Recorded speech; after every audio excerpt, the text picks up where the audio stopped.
നാളെ നിങ്ങൾക്ക് പോകാനുള്ളത് ഖബറിലേക്കല്ലേ രാജാവേ? അലൈസ ഗദൻ മസീറുക ജൗഫ ഖബരി. നാളെ നിങ്ങൾക്ക് പോകാനുള്ളത് ഖബറിലേക്കല്ലേ രാജാവേ? നിങ്ങളെ ഭാര്യയും മക്കളും സന്താനങ്ങളും കുടുംബങ്ങളും ഒക്കെ അവരെല്ലാം ഖബറിന്റെ സമീപത്തേക്ക് ഒരുപക്ഷെ ഭാര്യ തീരെ വരില്ല, പെണ്ണായതുകൊണ്ട്. മറ്റാണുങ്ങളൊക്കെ വന്നാലും വന്നവർ ഖബറിനടുക്കൽ വന്ന് മടങ്ങിപ്പോവുകയല്ലാതെ നിങ്ങളെ ഖബറിൽ നിങ്ങളൊറ്റക്കല്ല രാജാവേ. അവിടെ മുട്ടുകാരുണ്ടോ, പാട്ടുകാരുണ്ടോ, കതിനക്കാരുണ്ടോ, നിങ്ങളെ ഈ ആരവത്തോടെ കൊണ്ടുപോകുന്നവരുണ്ടോ? നിങ്ങൾ ഖബറിൽ കിടക്കേണ്ടവരല്ലേ?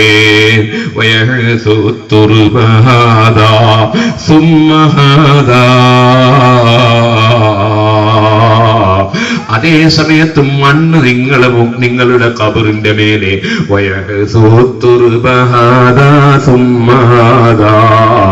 അതേ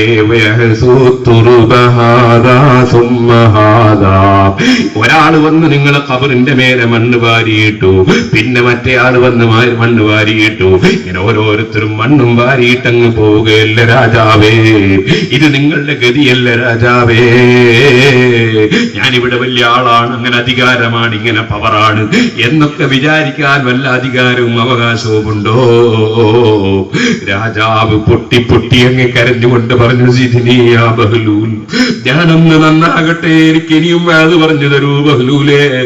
അപ്പോഴാ പറഞ്ഞത്, ചെറുപ്പക്കാരെ, നല്ല സൗന്ദര്യമുള്ള ശരീരം കിട്ടി, നല്ല ഹലാലായ സ്വത്തും കിട്ടി, അത് രണ്ടും പടച്ചവന്റെ പൊരുത്തത്തിൽ മാത്രം ചെലവഴിച്ചു. ചെറുപ്പക്കാരെ, എല്ലാരെ കയ്യിലുമുണ്ട് മൊബൈൽ ഫോണ്. ആ ഫോണിൽ നിങ്ങൾ അന്യ സ്ത്രീകളുടെ ഫോൺ നമ്പർ വല്ലതും കയറ്റിയിട്ടുണ്ടോ? ഡിലീറ്റ് ചെയ്തോളണം കേട്ടോ. നിങ്ങൾ ആ ഫോണിന്റെ ട്യൂണും കേട്ട് ഉറങ്ങുന്ന തെമ്മാടിത്തമുണ്ടോ? നിർത്തിക്കൊള്ളണം കേട്ടോ. ദിക്റും ചൊല്ലി ഉറങ്ങിക്കോളണം, ഖുർആൻ ഓതിയിട്ട് ഉറങ്ങിക്കോളണം, അതുപോലെ വുദു എടുത്തിട്ട് ഉറങ്ങിക്കോളണം. ഏതെങ്കിലും പെണ്ണിന്റെ പാട്ടും കേട്ടല്ല മുസ്ലിം ചെറുപ്പക്കാർ ഉറങ്ങേണ്ടത്, ട്യൂണും കേട്ടല്ല കിടന്നുറങ്ങേണ്ടത്, അന്യപെണ്ണിനെ വിളിക്കാനുള്ള നമ്പറും കൊണ്ടല്ല നടക്കേണ്ടത്. അതുപോലെ അന്യപുരുഷന്റെ നമ്പറുകൾ നിങ്ങൾ ഫോണുകളിലുണ്ടോ? ചെറുപ്പക്കാരികളെ, നിങ്ങൾ അയച്ചു കളയണേ. രണ്ട് കാതിന്റെ വ്യഭിചാരമാണ് അന്യ സ്ത്രീയുടെ ശബ്ദമാ നിലക്ക് കേൾക്കൽ. അതുപോലെ കണ്ണിന്റെ വ്യഭിചാരമാണ് നോട്ടം.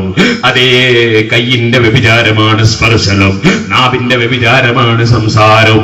അതുകൊണ്ട് തന്നെ അന്യപുരുഷനും അന്യ സ്ത്രീയും തമ്മിൽ ആകർഷിക്കപ്പെടുന്ന നിലക്കുള്ള സർവ്വ സംസാരങ്ങളും ഹറാമാണ്. ചെറുപ്പക്കാരെ, ഉറങ്ങാൻ കിടക്കുന്ന സമയത്ത് ഒതുവെടുത്ത് ദിക്റ് ചൊല്ലി ഖുർആൻ ഓതി ഉറങ്ങാൻ നമ്മളോട് കൽപ്പിക്കുമ്പോ ട്യൂണും കേട്ട് ഉറങ്ങുന്ന സമൂഹമായി അതപ്പതിക്കല്ലേ ചെറുപ്പക്കാരെ. നമ്മൾ ഓർത്തോളം എല്ലാവർക്കും മരണമുണ്ട്.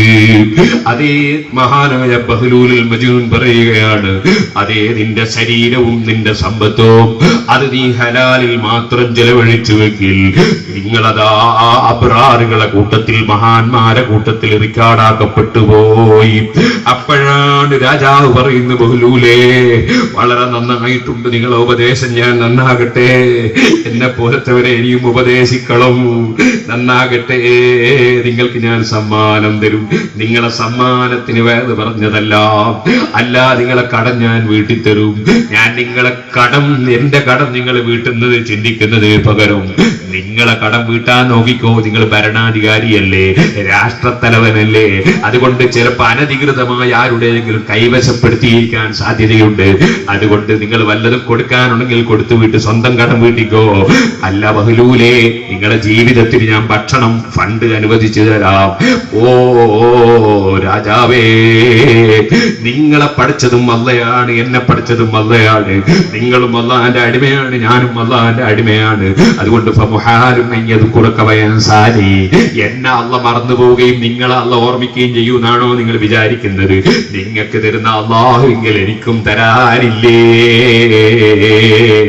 ഓ സഹോദരന്മാരെ, അള്ളാഹുവിലേക്ക് മനസ്സ് തിരിച്ച് അള്ളാഹുവിനെ ഭയപ്പെട്ട് അവന് വണങ്ങി, അവനെ ശുക്ർ ചെയ്ത്, അവന് നന്ദി ചെയ്ത്, അവനെ സ്നേഹിച്ച് സ്നേഹിച്ച് ജീവിച്ച് മരിക്കണം.